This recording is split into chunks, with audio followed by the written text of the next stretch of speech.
మరో breaking news చూస్తున్నాం. Nizamabad commissionerate పరిధిలో విధులు నిర్వహించే హోంగార్డ్ సంపత్ ఆత్మహత్య చేసుకున్న ఘటన తీవ్ర విషాదాన్ని మిగిల్చింది. నిజామాబాద్ రైల్వే స్టేషన్ సమీపంలో ట్రైన్ కింద పడి సూసైడ్ చేసుకున్నారు ఆయన. డ్యూటీకి వెళ్తున్నానని ఇంట్లో వారికి చెప్పి బయటకు వచ్చిన సంపత్ తెల్లవారుజామున రైలు కింద పడి బలవన్మరణానికి పాల్పడ్డారు.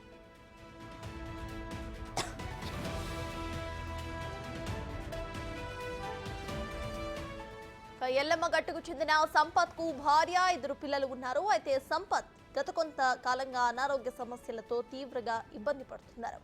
అలాగే అప్పుల బాధ కూడా తీవ్రంగా కావడంతో మనస్తాపానికి గురై ఆత్మహత్యకు పాల్పడి ఉండవచ్చని పోలీసులు భావిస్తున్నారు.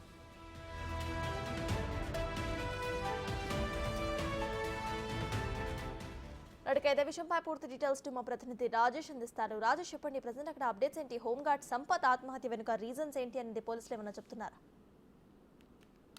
నిజామాబాద్ జిల్లాలో తీవ్ర విషాదం చోటు చేసుకుంది. రైలు కింద పడి హోంగార్డు ఆత్మహత్య చేసుకున్న ఘటన ఒకసారిగా నిజామాబాద్ జిల్లాలో ఉదయం కలకలం రేపని చెప్పుకోవచ్చు. నిజామాబాద్ కమిషనరేట్ విధులు నిర్వహించే హోంగార్డు సంపత్ 43 సంవత్సరాలు శనివారం తెల్లవారుజామున రైలు కింద పడి ఆత్మహత్య చేసుకున్న ఘటన తీవ్ర విషాదం చోటు చేసుకుంది. రైల్వే పోలీసులు అందించిన సమాచారం మేరకు అయితే నిజామాబాద్ రైల్వే స్టేషన్ సమీపంలో ట్రైన్ కింద పడిన హోంగార్డు సూసైడ్ చేసుకున్నట్లు పోలీసులు అయితే గుర్తించారు. శనివారం తెల్లవారుజామున విధులు వెళ్తున్నానని ఇంట్లో వారికి చెప్పి బయటకు వచ్చిన సంపత్ 4 గంటల ప్రాంతంలో ఎక్స్ప్రెస్ రైలు కింద పడి బలవన్మరణానికి పాల్పడినట్టుగా పోలీసులు అయితే గుర్తించారు.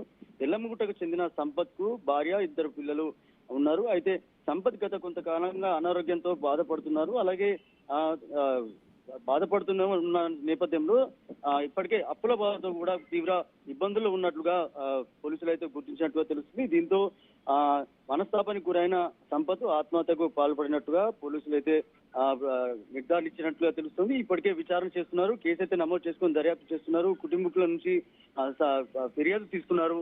సంపత్ ఈ రోజు అంటే ప్రతిరోజు అందరు పోలీసులతో పాటు తాను కూడా పోలీస్ కమిషనరేట్ లో విధులు నిర్వహిస్తుంటాడు. ఒకసారిగా తోటి హోంగార్డులు కూడా తీవ్ర దిగ్భ్రాంతికి గురయ్యారు. ఒకసారిగా సంపత్ మృతితో అంటే గతంలో కూడా ఇలాంటి బాధలు ఉన్నాయి, లేకపోతే అనారోగ్య సమస్యలు ఉన్నాయి, ఎవరితోటి కూడా చెప్పుకోలేదని చెప్పి కూడా హోంగార్డులు చెప్తున్నారు. కానీ ఈ నేపథ్యంలోనే ఒకసారిగా ఉదయం సంపత్ బలవన్మరణానికి పాల్పడడంతో ఒక్కసారిగా వారి కుటుంబంలో అంతా విషాద ఛాయలు అలుముకున్నాయని చెప్పుకోవచ్చు.